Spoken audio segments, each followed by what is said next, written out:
you ever wondered what role our five senses play in our brain health and how these senses could possibly provide us an early warning to specific types of dementia, such as Lewy body dementia, as well as Parkinson's, or even possibly a stroke? In this video, let's explore what these five senses are and how they pertain to our brain health, and what, if any, things we can do to prevent the decline of these particular senses.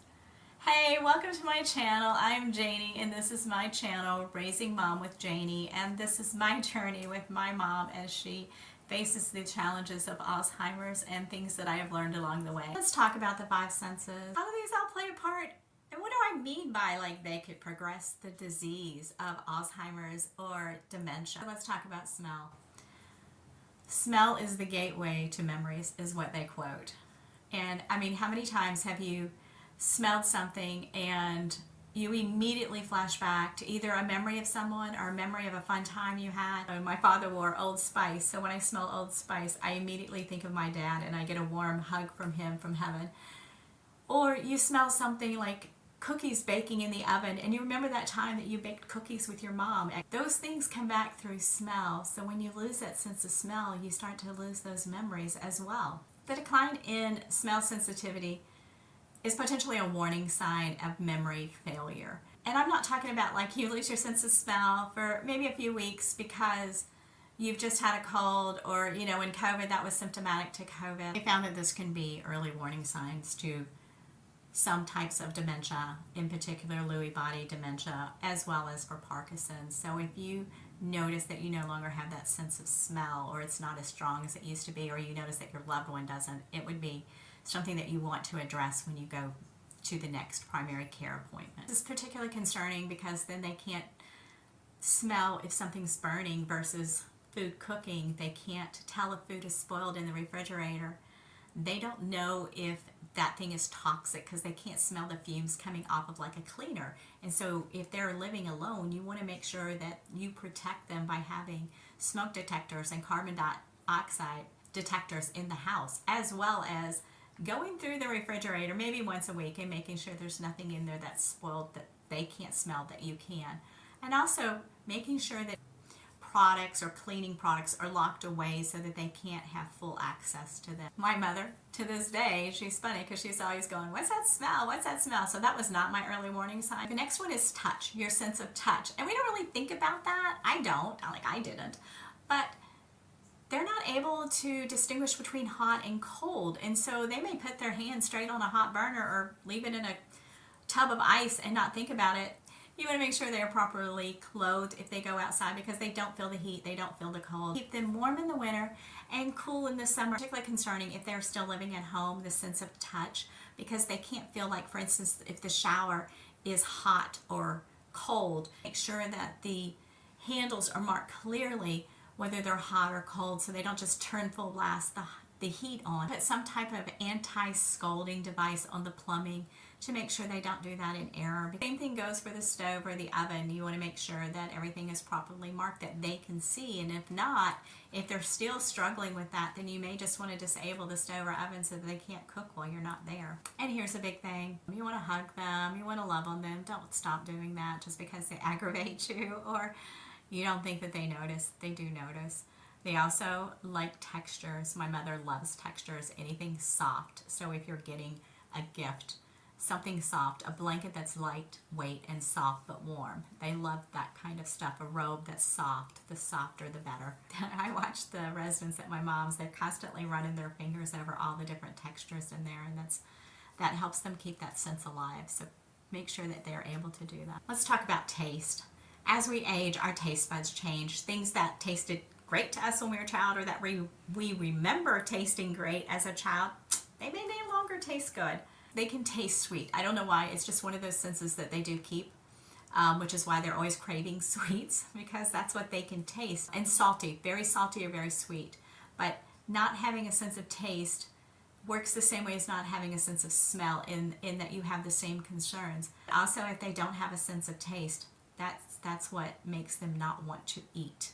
So then they start losing weight, and it's a vicious cycle. It's something you want to be aware of and figure out what things they are able to taste and make sure those are, if you can fit, fit something healthy in there, a protein drink, an Ensure drink, if they're not wanting to eat their full meals, because those tend to be sweet. And the other thing is you want to make sure they stay hydrated, because as we get older, we don't realize that we need to drink. We don't feel thirst.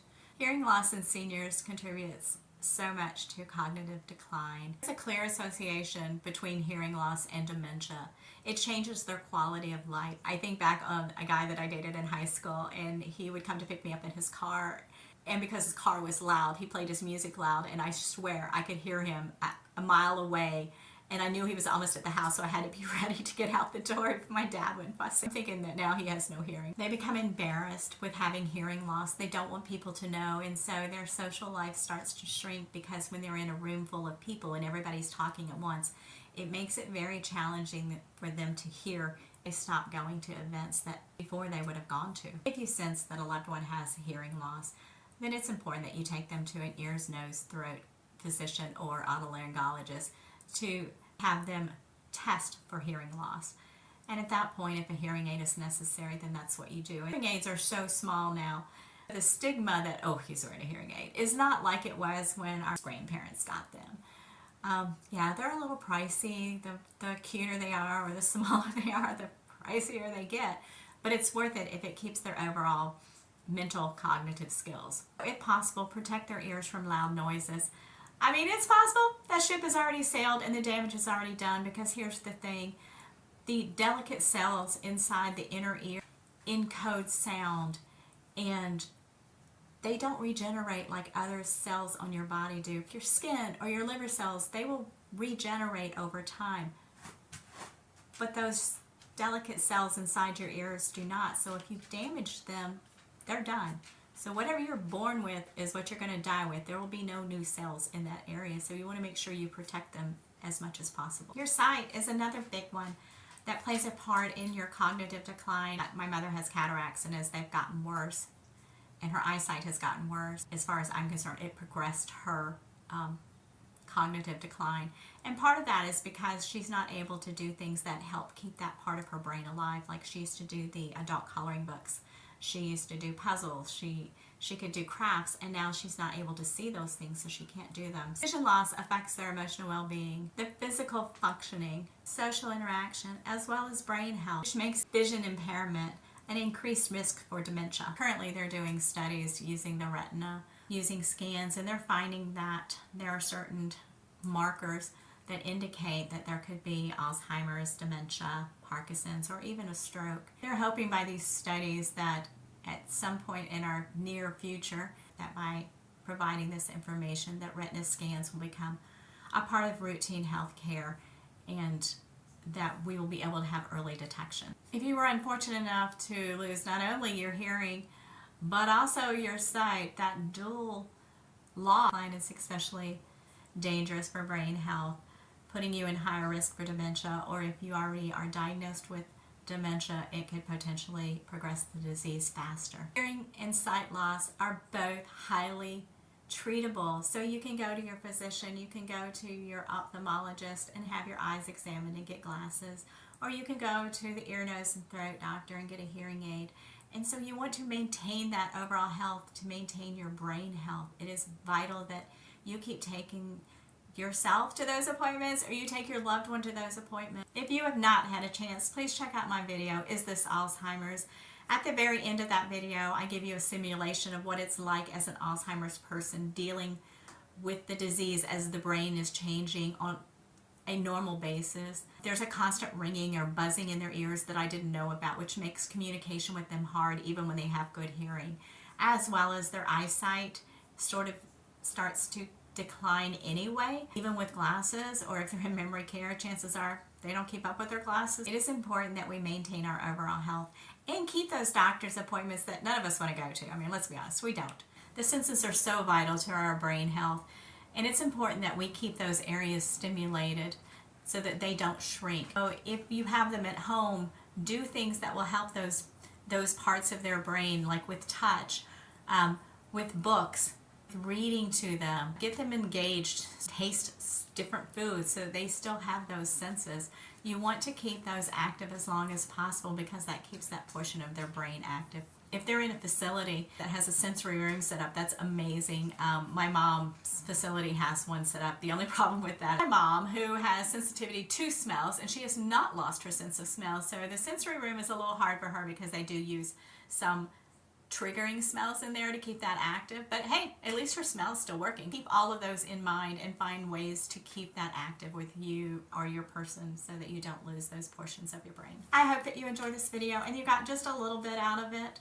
And if so, if you would do me a huge favor and hit the like button and subscribe button to help this channel grow, as well as if you know someone who's going through this, could you please just share it with them so maybe it can help them? And I would love to hear your comments on what you found fascinating, what you've experienced, and how you've dealt with that.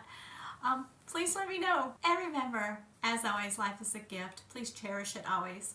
Thanks. Have a great day. Bye.